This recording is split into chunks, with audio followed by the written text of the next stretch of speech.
এখন বাধ্য হয়ে আমাদেরকে রাস্তায় নামতে হবে। আমরা কেন বারবার আন্দোলন করব? এখন আমরা কাদের বিরুদ্ধে আন্দোলন করব? এই সরকার তো আমাদের, এই সরকার থেকে তো আমরা সহযোগিতা করতে চাই।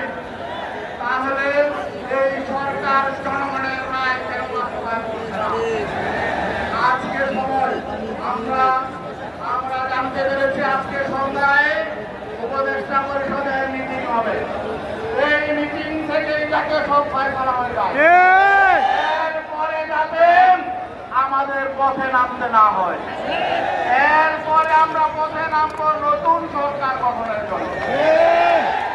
নতুন সরকার নতুন ফয়সালা নেবে।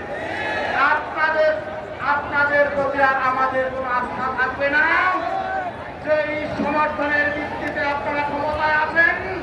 আপনাদের পেছন থেকে সেই সমর্থন আমরা প্রত্যাহার করে নেব। অতএব কথা পরিষ্কার, আজকে সন্ধ্যায় আমরা ফয়সালা চাই।